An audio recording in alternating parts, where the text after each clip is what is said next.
Think about the device you are holding in your hand right now. It is more powerful than the computers that sent humans to the moon. Yet it is also a potential doorway for someone sitting halfway across the globe to enter your life. We live in a world where everything is connected. Our banks, our power grids, our hospitals, and our personal secrets. But this connectivity has a shadow side. Over the last few decades, a new kind of conflict has emerged. One fought not with lead and steel, but with ones and zeros. There have been moments where the world didn't just stumble.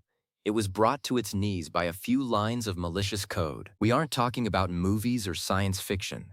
We are talking about historical events that erased billions of dollars, disrupted entire nations, and prove that our modern civilization is far more fragile than we want to admit. If you think your firewall is enough to keep you safe, you might want to buckle up because we are about to dive into the history of cyber warfare and the terrifying new frontier that is already unfolding. Let's get straight into the first major event that changed the way governments look at the internet forever. It's known as the Morris worm. Back in 1988, the internet was a much smaller, more innocent place.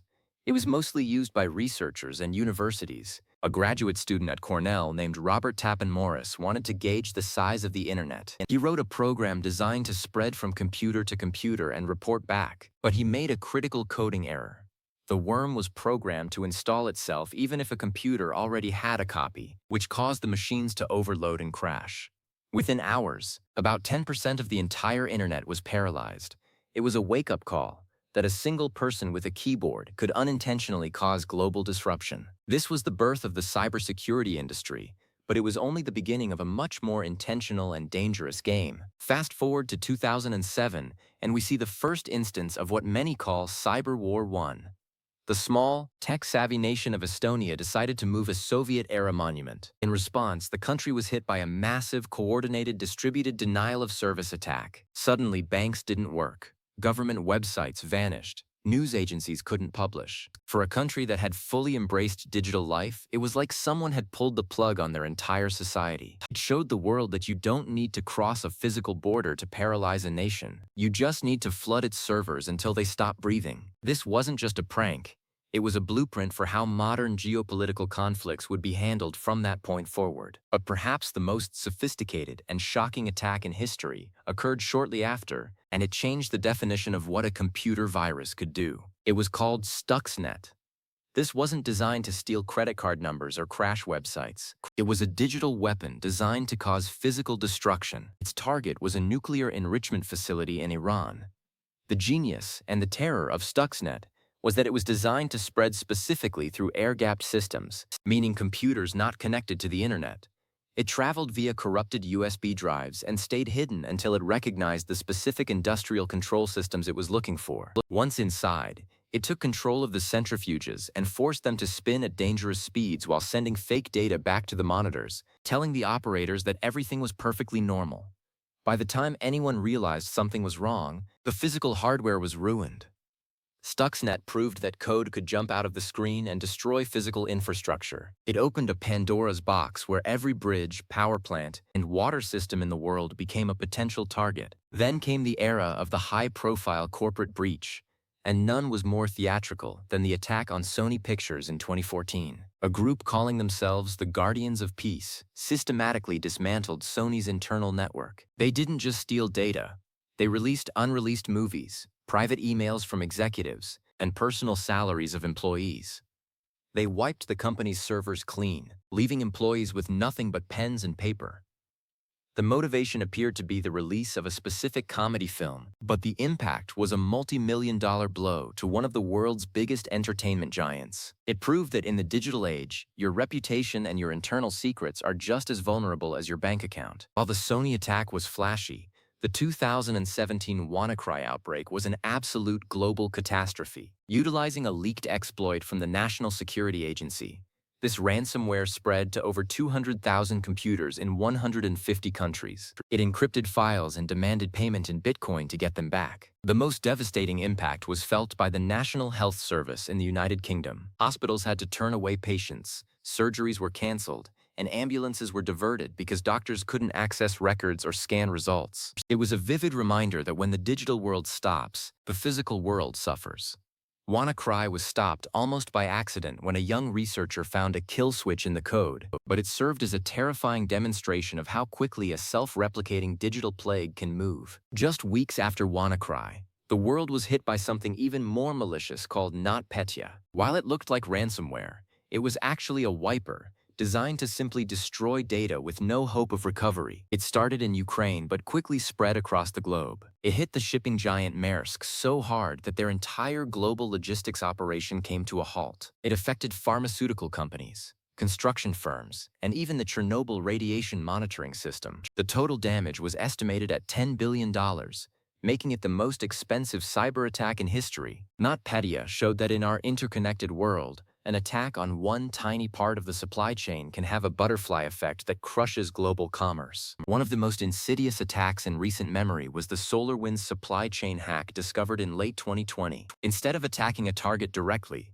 the hackers compromised the software updates of a trusted IT management company. Thousands of organizations, including the United States Treasury, the Department of Homeland Security, and high-tech firms like Microsoft, unknowingly downloaded a backdoor into their own systems through a routine update. This was a stealth attack of the highest order. The hackers sat quietly inside these networks for months, watching, listening, and gathering intelligence. It fundamentally broke the trust we have in our software updates. If you can't trust the update from your provider, who can you trust? Let's move into the real-world impact of the Colonial Pipeline attack in 2021. A group of cybercriminals used a single leaked password to gain access to the billing system of the largest fuel pipeline in the United States. Out of caution, the company shut down the entire pipeline. Within days, gas stations across the East Coast ran out of fuel, prices skyrocketed, and a regional emergency was declared. This wasn't a state-level military operation. It was a criminal group looking for a payday. It showed that our critical infrastructure is often protected by incredibly weak links, like a single employee's reused password. It was a lifestyle attack that affected the daily routines of millions of people. So why does this keep happening? To understand that, we have to look at the underlying architecture of software. Most of the systems we rely on today are built on legacy code, old software layers that were never designed to be secure in the modern sense. We keep building new shiny apps on top of foundations that are decades old and full of holes. For developers, the pressure to release updates quickly often outweighs the pressure to release them securely. This creates what we call technical debt, and the hackers are the debt collectors. Every zero-day exploit is a crack in the foundation that has existed for years, just waiting for the right person to find it. But what about the tools the attackers are using? We have moved far beyond the image of a hacker in a hoodie. Cybercrime is now a massive, professionalized industry. There is something called ransomware as a service, where sophisticated developers lease their malicious code to less skilled criminals in exchange for a percentage of the loot. They even have customer support lines and negotiation teams. It is a corporate structure dedicated to digital extortion. On the state level, nations have dedicated cyber commands, where thousands of engineers work around the clock to find vulnerabilities in the infrastructure of their rivals. We are in a permanent state of cold cyber war, where the goal is to plant digital sleeper cells in power grids and communication networks to be used if a hot conflict ever breaks out. Let's talk about the human element, because that is the biggest vulnerability in every system. You can have the most expensive encryption in the world, but it doesn't matter if an employee clicks on a link in an email that looks like a memo from HR. Social engineering is the primary way these attacks succeed. Phishing has evolved from misspelled emails about foreign princes to spear phishing, where attackers research your life, your hobbies, and your social circle to craft a message that is impossible to ignore. They use deepfake voice technology to call assistants and pretend to be the CEO, demanding an urgent wire transfer. The software of the human brain is the easiest to hack. As we look toward the future, the rise of artificial intelligence is the biggest X factor in cybersecurity. AI is a double-edged sword. On one hand, it can be used to scan millions of lines of code in seconds to find and patch vulnerabilities. It can monitor network traffic to detect strange patterns that no human would notice. But on the flip side, attackers are using AI to automate their attacks. They can use large language models to write perfect, personalized phishing emails in every language on Earth. They can use AI to brute force passwords and to create malware that changes its own code every time it moves to avoid detection. We are entering an era of machine versus machine warfare, where the speed of the attack and the defense will be faster than a human can perceive. Another looming threat is the arrival of quantum computing. Most of the encryption we use today, from your WhatsApp messages to your bank transactions, is based on mathematical problems that would take current computers trillions of years to solve. But a powerful quantum computer could potentially solve those problems in minutes. This is known as Q-Day, the day our current encryption comes to an end. National security agencies are already harvesting encrypted data today, even if they can't read it, with the plan to decrypt it years from now when quantum technology is mature. We are racing to develop post-quantum cryptography before that day arrives. But it is a race against time and physics. We also have to consider the Internet of Things, or IoT. Every smart light bulb, smart fridge, and connected thermostat in your house is a tiny computer with a basic operating system. Most of these devices have terrible security. They are often shipped with default passwords like admin or 1234 that users never change. Hackers can take control of thousands of these devices to create botnets, armies of zombie computers that can be used to launch massive attacks. A few years ago, the Mirai botnet used millions of smart cameras and routers to take down major parts of the internet, including Netflix and Twitter. As we connect more and more of our physical world to the web, we are creating billions of new entry points for attackers. The dark web is the marketplace that fuels this entire ecosystem. It's a hidden layer of the internet accessible only through specialized software, where people buy and sell stolen data, exploit kits, and illegal services using untraceable cryptocurrencies. When your data is stolen in a minor breach from a shopping site, it ends up here, bundled with millions of other records. This data is then used to fuel larger attacks, like the ones we discussed earlier. Cybercrime is a circular economy, where the small thefts of today provide the capital and the information for the national disasters of tomorrow. Think about the concept of cognitive hacking. This is a new frontier where cyberattacks aren't designed to steal data, but to manipulate the way people think. By using botnets and AI-generated content, attackers can flood the digital space with misinformation during critical moments, like elections or public health crises. They can amplify existing divisions in society to cause chaos and distrust. This is soft cyber warfare, and in many ways it is more effective than crashing a server. If you can hack the way a population perceives reality, you can win a conflict without ever firing a shot. It is the ultimate exploit of the democratic process. There is also the threat to the global supply chain that goes beyond just software. Most of our high-tech hardware is manufactured in a few specific locations around the world. There is a growing concern about hardware trojans, tiny malicious circuits planted on microchips during the manufacturing process. These could sit dormant for years until they receive a specific signal, at which point they could disable the device or leak its data. In a world where we rely on global trade for our servers, phones, and infrastructure, ensuring the integrity of the physical hardware is becoming a massive cybersecurity challenge. What happens when these threads converge? Imagine a perfect storm scenario. A massive solar flare or a coordinated cyber attack hits the power grid. At the same time, a ransomware attack shuts down the communication networks, and AI-driven deepfakes flood the few remaining news channels with conflicting information. Without power, without communication, and without a shared sense of truth, society could unravel very quickly. This isn't doom and gloom. It is a stress test scenario that governments and cybersecurity experts use to plan for the worst. Our just-in-time economic system relies on everything working perfectly. Take out the digital logistics, and the shelves in the grocery store are empty in 48 hours. But the news isn't all bad. We are seeing a massive shift in how we approach security. The old model was castle and moat. You build a big wall around your network and trust everything inside. But as we've seen, once a hacker gets inside, they have free rein. The new model is zero trust. In a zero trust environment, no one is trusted by default, even if they are inside the network. Every user, every device, and every transaction must be continuously verified and authenticated. It's like having a security guard at every door inside the building, not just the front gate.